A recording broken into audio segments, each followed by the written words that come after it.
নমস্কার, কেমন আছেন সবাই? এলিয়ার গৃহকোণের আরও একটি নতুন রান্নার ভিডিওতে আপনাদের সবাইকে স্বাগত।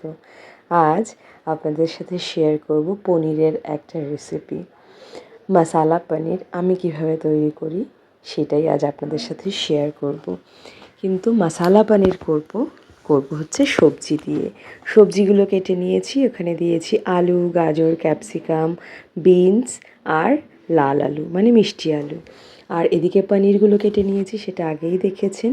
এখানে একটু মশলা নিয়েছি, পোস্ত, চারমগজ, অল্প একটু কাজু, কিশমিশ।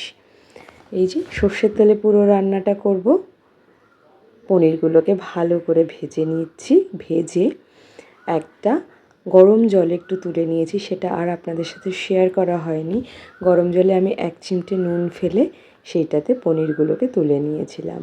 তারপরে ওই তেলের মধ্যেই না জিরে ফোড়ন দিয়েছিলাম। জিরে ফোড়ন দিয়ে সবজিগুলোকে সব ভালো করে হাই ফ্লেমে ভেজে নেব নুন আর হলুদ দিয়ে।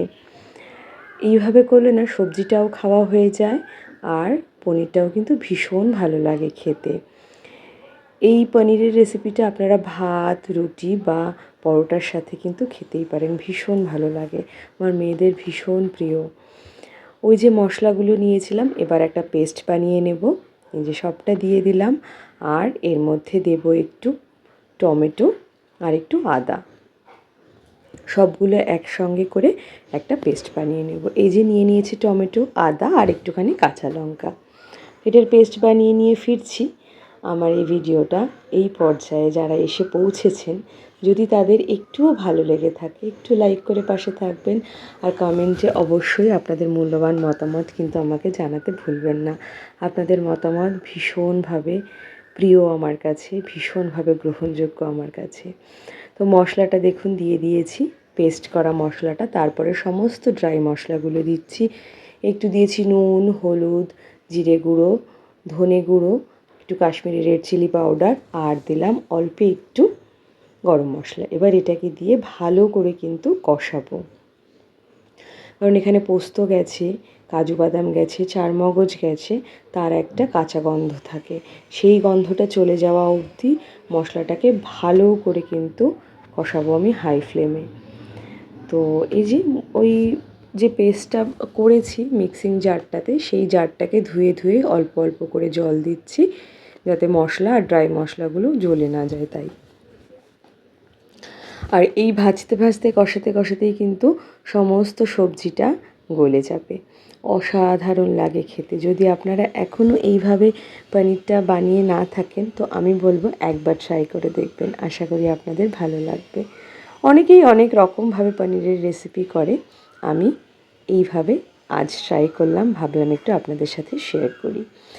ওই যে মিক্সিং জারটা ধুয়ে একটু উষো উষো কিন্তু গরম জল দিচ্ছি, যাতে মশলাটা আরও ভালো কষানোও হয় আর টেস্টটাও এত ভালো লাগে, আর যাতে মশলাটা নিচে জ্বলে না যায় সেই কারণে।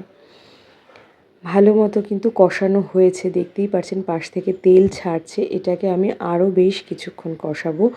আলু গলে গেছে, গাজর গলে গেছে। গাজরটা তো একটু শক্ত, আলুটা তো অনেকটা নরম। এই যে পনিরটা যে আমি নুন জলে ভিজিয়ে রেখেছিলাম, নুন গরম জলে, সেই জলটা একটুখানি দিয়ে দিলাম, কারণ ওই জলটাও রয়েছে। আবার যদি আমি আলাদা করে গ্রেভির জন্য জল দিই তো অনেকটা পরিমাণ জল হয়ে যায়, সেই জন্য ওই রান্নার জলটাই এখানে দিলাম। গ্যাসের ফ্লেম কিন্তু হাই করে দিয়েছি, কারণ জলটাকে একটু ফুটতে দেবো তাই, কারণ কষানো তো আমার হয়েই গেছে।